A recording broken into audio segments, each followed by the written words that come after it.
Welcome to Gifted Underachievers, the podcast for mid-level creatives with delusional ambitions. In this segment, special hosts Bart and Jimmy discuss the fact that literary agents are complaining that acquisitions editors at publishing houses are not replying to their submissions fast enough.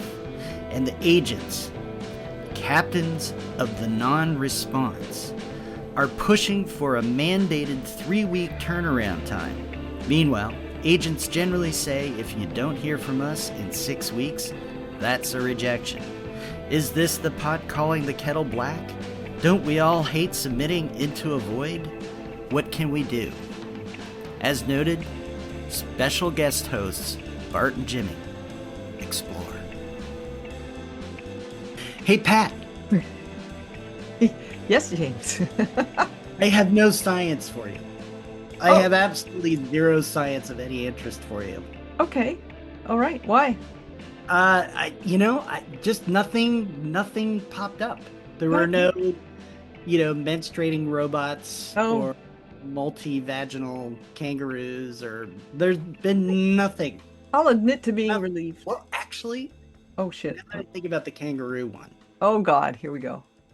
I do have one thing. Okay.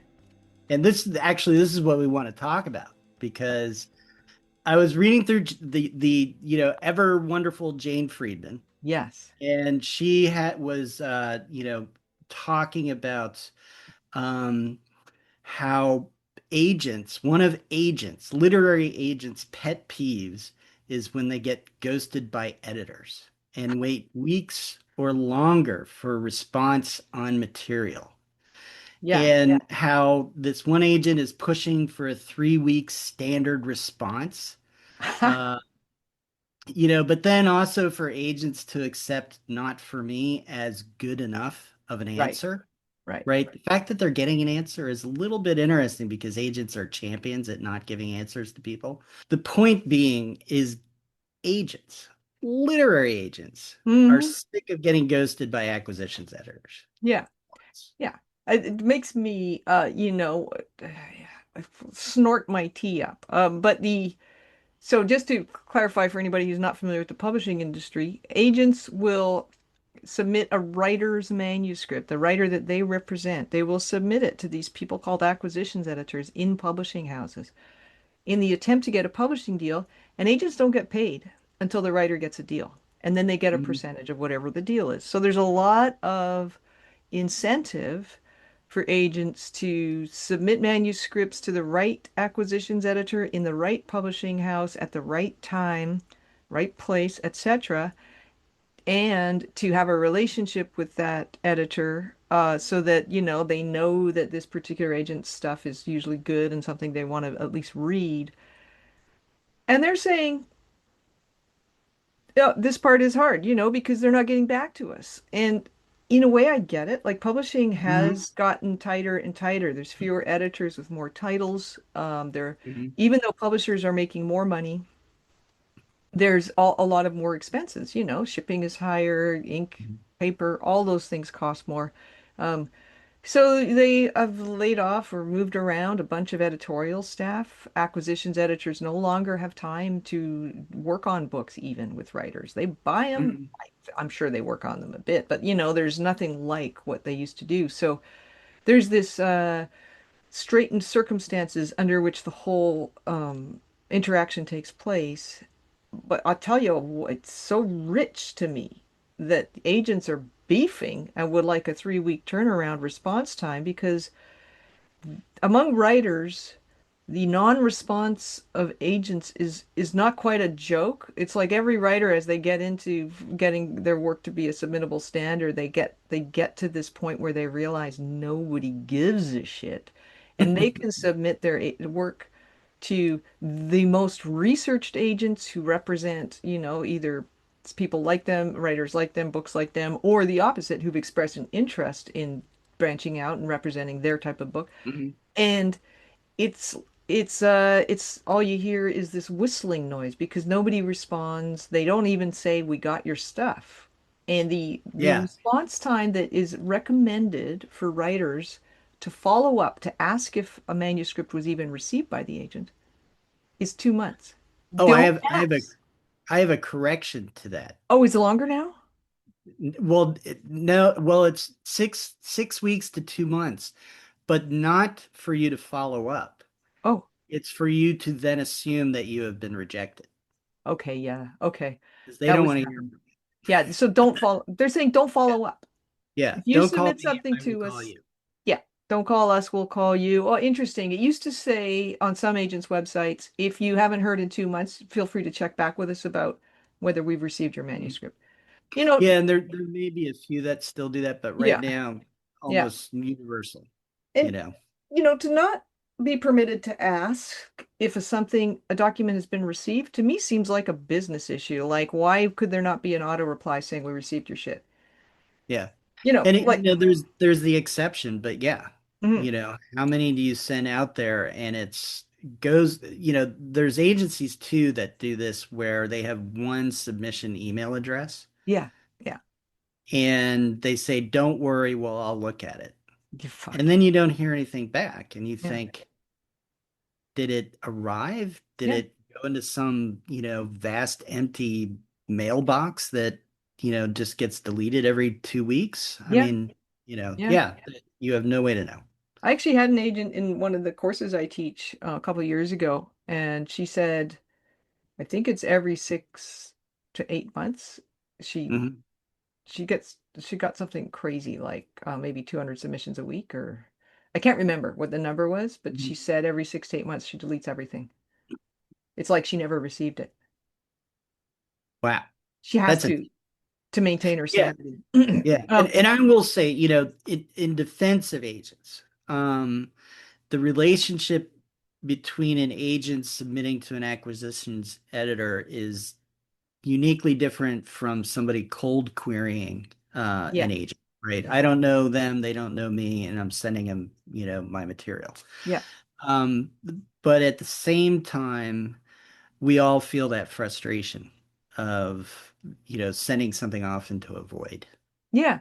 I think so. I mean, when I was submitting one novel, I submitted to 29 agents. I think I got 10 requests for full manuscript, which is quite high. That's incredible. Yeah, 30% said send me the whole thing. I don't Yeah. remember. I think some of the other ones responded, some of them didn't. But the ones usually it's only if they want it that they'll respond. And then I got two phone calls and one offer of representation, and that all took about 8 months for this one manuscript. So I get it. Like things have changed probably since then. That was maybe 10 years ago, and also the system is completely different. Agents have no incentive to respond to you because they don't know if you're going to be the one that they'll make 20% off of, or Mhm. whatever their Mhm. commission is. And they've got a lot of clients that they're already serving, so they do two things. They don't just intake new clients, they also serve their existing clients, which is why they close to submissions for long periods, some of the houses. And then when they're submitting, and I imagine this is similar in other fields, artistic fields, they're submitting to publishers, which is the acquisitions editor. They've created relationships. That's the business is built on relationships, Mhm. just probably like a visual artist's agent would submit to galleries and museums and all that stuff. They go to, they have to know people in order to get their stuff taken seriously. So I can see that there would be the incentive on the publisher's side to respond quickly to agents is it that if a high profile agent who's had some successful books doesn't hear back from you, they're going to stop querying you? Mhm.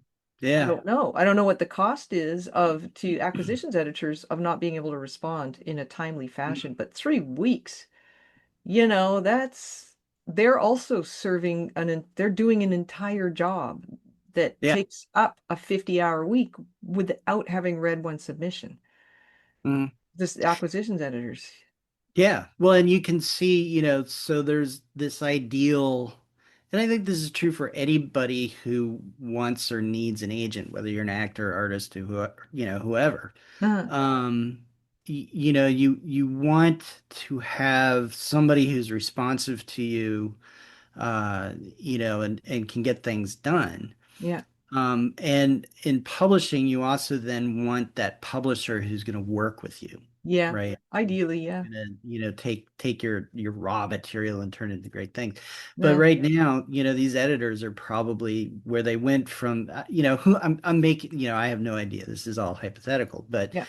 if back in the day it was they worked with five authors at a time, now it's 20, or 30. Yeah. And it's just the business model doesn't work the way it used to, and the way I think people, creatives, Hmm. right? People on this creative side would want it to work. Yeah. And Yeah. it's not to say that it's broken. I think there's just so much more volume. Yeah, there's a ton of volume. All those MFA programs churning out memoirs and poets and Mhm. fiction writers by the bushel. And the other part of that is the consolidation of publishing houses under the larger umbrella of the big five, the multinational Mhm. corporations, and they're trying to, it's business, so they're trying to increase profits, which they've been very successful at. Profits are Yeah. going up every year in the book industry.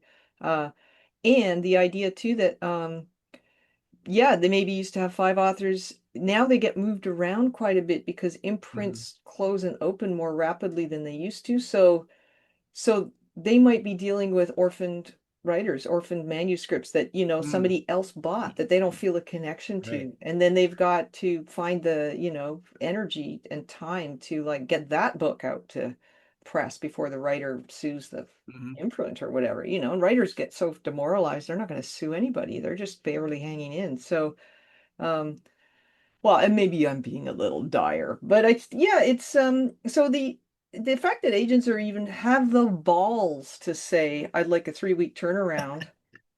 And we're doing this anonymously, so nobody knows who we are. I well certainly not. Of course. We are guest stars on James and Pat's podcast. Yeah, having the Yeah, balls we are Bart and Jimmy.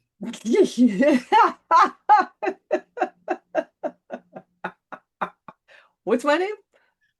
Well, whoever. Uh, Pam. you know, yeah, you can be Jimmy. Pam and Jimbo. Okay, Yeah, so Pam and Jim or Bart. Jim Bart. Okay, I want to be Jimmy. Yeah, you're right. You're Bart. Forgot about that. Okay, so James has a nickname. Um, so agents getting peeved. You know what? Oh, poor baby. Like, I don't give a shit. Change your auto response to say, "We got your stuff. You may never hear back. If we're interested, well, just be upfront about it." Yeah. And then, um, uh, get over yourself and maybe focus on honestly, maybe niche a little more.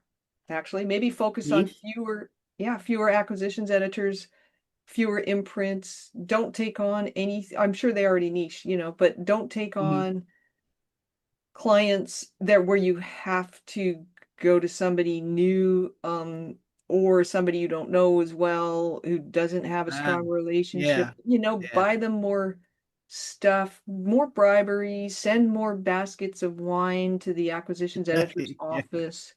Uh, like take it, you want to More run gigolos. this, huh? More gigolos. More tentacles if it's not going to be Yeah. embarrassing for everybody, which it would be, and Yeah. demeaning for the, well, maybe not demeaning, but expensive for sure. Yeah. I guess, so then I'm thinking the result of that kind of attitude, which is basically woo your acquisitions editors so they open your emails first Mm. and act on your stuff first, like treat them like gold and don't kvetch about them Hmm. publicly because, thank God, the gifted underachievers aren't doing that. These are we are special guests. Um, but don't bitch, just do it differently. But then the other part of that too is maybe that's just going to result in a more closed system wherein you're suddenly the only agent who represents, say, medical memoir where somebody, Hmm. fought whatever disease. And so you're closing the door on a bunch of artists who have a different, different Yeah. take on the same thing, and Well, you only have so much volume you can push through. yeah, well, here's something too, and I think this, is the big problem, which is, whatever your creative domain, if there were more of an audience, if the audience was Right. much larger Yeah. and hungrier, Yeah. then that would create more opportunities and less of this, constricting of the pipeline, True. perhaps. And so, maybe me, and here I am. I'm going to go pie in the sky on you, Pat. Okay, go pie. Hold on. I'm going full pie. Um, so imagine if creatives, agents, and then whether it's publishers or producers or, gallery owners really got together and said, okay, instead of being three silos, let's get together and figure out how we can grow the audience for what we're trying to do because we're all in the same boat here, Oh my God. right? I love it. I love it. How do we Yeah. let's unsilo and really focus on how to grow the audience for this particular type of thing. And Yeah. it doesn't pit, writers against Netflix or something like that. Right. It's like every like really privileged creative output culturally in a way that makes consumers want to consume it. I mean, people are Yeah. already bent that way, right? But really make it easy for them to Yeah. get an audience. Yeah, and expand, like right now, romance and specifically romantasy are Hmm. huge. And when you look at a pie chart of like everything, the biggest sellers down, by category, I mean it's ridiculous Yeah. how far out romance is compared to like literary fiction, right? Yeah. So romance is hitting it, but how do we, how do we get more readers? Yeah. How can we work together as, co-equals and not just like the top selling writers and the biggest agents and the biggest, but everybody, a Yeah. little bit more democratic sort of idealism there, A to smorgasbord. really think about, okay, so if we want to bulk up, the readers for all these other categories or viewers or whatever, how do we do that? What are the Yeah. challenges the publishers find, the publisher, producer, gallerist, what are the various challenges that everybody's encountering and how do we get Hmm. past? That's really great. I love that. And then also looking at the cultural or social, socio, what cultural, whatever, romance and fantasy, I think, and romantasy are always going to hit big, but they hit so much bigger in turmoil times in the world because people are Mhm. looking for safe, feel good stories that get them out of their heads, right? And so, yeah, there's always going to be mysteries and thrillers and stuff like that. But, how does the zeitgeist affect categories in Mhm. art? And, you just said a couple of weeks ago you were at a Waiting for Godot, Mhm. local theater production. Is that what people want right now? Would they like, was it sold out? Yeah, it was full. I don't know about the other nights. I assume, they did well. Yeah, yeah. Um, and I think, there's this certain safety in known quantities, Yeah, right? that's true. Right? Why put And on an unknown play when you yeah, put on a big one? people are going to be Yeah. curious about they either haven't seen it in a really long time. It's like the play Our Town, right? Yeah. Yeah. Yeah. Done Okay. all the time. That But was in our theater talk episode. yeah. But I think there's a real, um, need for people to, yeah, and again, pie in the sky, but more working together, more collaboration. But then really to understand, okay, we don't have to worry about the romance category or the Yeah. fantasy It's doing category fine. or the mystery category. Those are doing great. Yeah. So like for me with movies, I love independent movies. Uh-huh.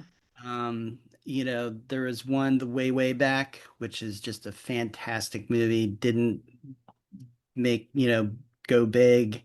But it was a great movie. There's another, yeah, I mean, just well, I could go on, but Yeah, we the we point want is, I'm not seeing those movies really getting released, which to. means probably not getting made, or they're getting made, but nobody's picking them up and releasing them. And so I feel the same way about these other categories in publishing. Is there's probably people out there who are hungry for this stuff and wondering where it went, but and it's not that there's just this the people who aren't connecting with the audience isn't connecting with the creator. Yeah. Okay, so and to go back to getting ghosted, that Hmm. that relates to the silo aspect. So it's not so much about what's getting published, really. It's about the process of getting something from the writer's hands into the eventual distribution channel's hands, right? Publishers. Hmm. Um, and we're kind of not even looking at the the people who are self-publishing, which is Hmm. huge, huge, huge, Huge. huge. And they are finding their Mhm. audience in their own way, and there's some are doing it successfully as individuals and some are not. Um, Mhm. but Yeah. every single successful case I've noticed of a self-publishing writer, and I don't know what the analogy would be in other fields. I guess it would be an actor who produces their own material, right? Mhm. Or, Mhm. but the every case is that they have unsiloed themselves and are Mhm. leaning on networks of audiences like Science Fiction Fantasy Writers Association. They have giant connections to their audience of readers, and they have like things, like big conventions and conferences and stuff where Mhm. where non-writers go and participate. And there's a Yeah. lot of crossover, right? The silos Mhm. are broken down a bit. You know, Mhm. so there are ways to de-silo some of this stuff. And I suppose like with AWP, that's this giant writing conference for writing schools, basically, and people who are educators in the writing field. But there's, can be 20,000 people going to these things, and a lot of them are publishers, and they meet there. It's once a year, whatever. You have to be able to Mhm. travel there. They're not breaking down the silos as effectively as some of the writer associations are breaking down silos between them and readers and agents, Mhm. but they are at least giving the opportunity for people to bang shoulders at an event and go, hey, Mhm. what do you do? What do you do? And then there's slightly less of a barrier or slightly less of a wall on the silo, you know? Yeah, and it's interesting that genre fiction, when you would say that, Yeah. always carried like a pejorative weight to it. Hmm. It was always little paperbacks and all this kind Hmm. of, but boy, if they broke it in and busted up Yeah. publishing and probably, movies and everything else. Yeah. And and they had this community, and they really leaned into that community. Yeah. Uh, Yeah, exactly. And that's part of the silo thing. And also I'm thinking now about pop art. It's not just the de Kooning stuff or that goes for billions or millions or whatever. There's a lot of pop art in different, like in shops and all over the Mhm. place. T-shirts, like it's everywhere. Um, and they have managed to break down some barriers. There's a lot of individual producers Mhm. doing these much smaller things that they can sell for $50 or $100 or, whatever, Mhm. and make a living at because they can get to their own audience effectively. Yeah. Well, yeah, I mean, so Warhol said, I'm going to make a ton of money not off selling one original piece, Yeah. but I'm going to mass produce Yeah. and turn it into so yeah, he thought differently about Yeah. things. Yeah. And personally, I'd love to see more of these independent movies that tell real human stories as opposed to more, comic book stuff. Hmm. And I would like to see literary fiction do more than it's, make a comeback. Yeah. But yeah, I guess, what we're coming to is you got to make the effort. Yeah. Every person in that um relationship, that sort of the drive between artist to Hmm. audience has to understand how to break down walls Hmm. and like you participate in a larger thing. And I Hmm. think, agents beefing about not getting a response in a couple of months, it's, wanting 3 weeks. It sort of focuses on the wrong part of the problem, like you say. Yeah. Yeah. And I think there, ways to have those conversations might be interesting. Yeah. Because certainly in publishing, we love to have a panel discussion. Oh my God. But it's always like, to draw the crowd in, it's always the big agents and the big acquisitions editors and the big writers. Yeah. And there's not a lot of like the mid-level delusional types Yeah. who get to sort of say, here's what I'm finding really hard. And how do we grow audience? Here's what I love to do, and I know there's an audience, but how do we grow it? How do we find it? How do we, produce to it? Yeah. That And we how do we all, say you make the money you want to make, and I get to sell my writing, kind of Yeah, thing. totally. And how do we de-silo the system and the once you are successful in the existing system, there's an incentive to continue with that and to sort of fight change in a way because until it stops working for you personally, Mhm. you're pulling the ladder up. You don't want to it to open up so other people can make the money Mm. you worked so hard to make, that you figured out how to make, that made connections with on making. So yeah, it's a very naughty problem. I really like it. Yeah, it is. It is a naughty. And all, naughty, KNOTTYNNAUGHTY. Oh, I mean, that's where your mind went, huh? Well, naughty, not in a, sexy or whatever, period. But just, people just sort of being like, hey, things are working for me. I'm just going to leave it the way it is. I don't want to see any change. Yeah, because I worked so hard to get this to work for me the way it works Yeah. now. I don't want to give away all my work. I don't want to go back to square one and maybe it's an easier system and now I'm competing with other people who don't have as much experience. Yeah. Didn't work as hard to get. Like I get it. I mean, it makes sense, Yeah. but you gotta let go of that shit. It's Yeah. toxic. Yeah. Well, ultimately, what I'm arguing for is let's not try and argue over the same size pie. Let's figure out how we Make a expand bigger the pie. pie and make more pies. Yeah, I love it. So, Powerful words, JB. Powerful words, James. you as well there, PD. I'm just agreeing with you. That's all I can do right now because you're right. And when you're right, you're right.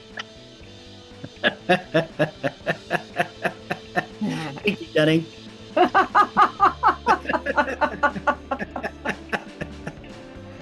Woo! And that'll be our nicknames from now on, Dunning and Kruger. Yeah, I want.